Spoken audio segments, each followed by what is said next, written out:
and someplace warm for her to wait for repairs.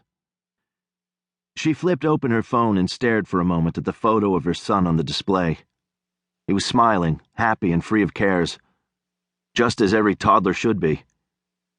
She ran the tip of her index finger over his cherubic face, and then frowned as she realized that her phone had no service. After forcing open the car door and stepping into the knee-deep snow, she raised the cell high in the air and turned in a semicircle. Still nothing. She stuffed the phone into the pocket of her parka and cursed. The mild oath floated away on a puff of white air. She could wait for help, she supposed, although it was doubtful another driver would be foolish enough to be out in these conditions. Only desperation had forced her to be. She glanced down the road in the direction she'd come. She'd passed a gas station when she'd unwisely decided to leave the interstate, as road conditions there had worsened. That was 3 miles back, or maybe 4. She was wearing boots, but the supple leather and 3-inch heels weren't meant for this kind of weather, much less a rigorous hike in it. She gazed in the opposite direction. What lay ahead on the road she'd been traveling? Her luck, it would be miles of nothing but more maple trees and snowdrifts. She'd survived the accident, but quite literally, she wasn't out of the woods yet. Tears stung her eyes, and her breathing grew labored as panic kicked into high gear. What was she going to do? She had a deadline to meet.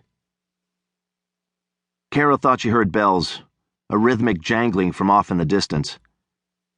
She dismissed the sound as the product of the wind in her own imagination. A moment later, though, a man on horseback appeared at the bend in the road. The rim of his hat was covered in snow, as were the broad shoulders stuffed inside a tan shearling coat. He looked like something out of a dream, a fantasy, she amended, as he drew closer and his ruggedly handsome features came into focus. Deep-set eyes of an indiscernible color, angular cheekbones and a shadow of a beard on the lower half of his face.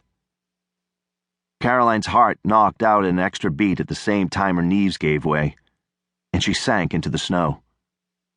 Clearly she had died. Jake wiped a gloved hand over his eyes after he spotted the woman. She was a vision, had to be. No one in her right mind would be out in this God-forsaken weather. The only reason he was out was to work off the worst of his temper. And he'd had the good sense to tramp about on horseback. The big animal knew her way back to home and shelter even better than he did. When he saw the woman collapse, he was out of the saddle before his horse came to a stop, trudging the half-dozen steps through a knee-deep drift to reach her.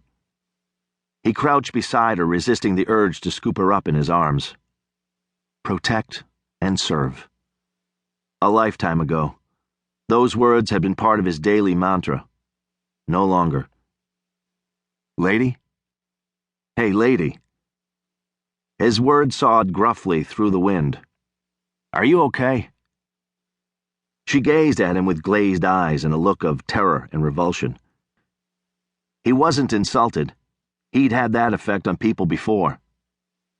But then she did something that shocked him to his core.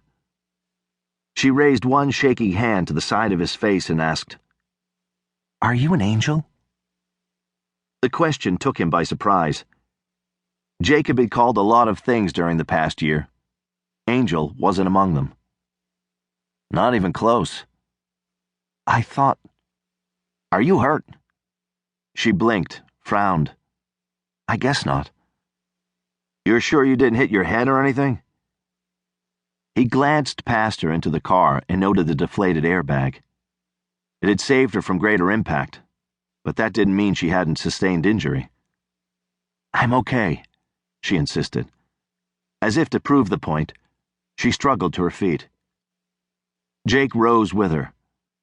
The woman was taller than he'd first thought she would be, given her otherwise delicate appearance. Not delicate, he decided, fragile.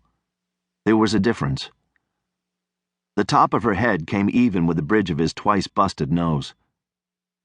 He couldn't see her feet through the snow, but he'd bet she was wearing heels.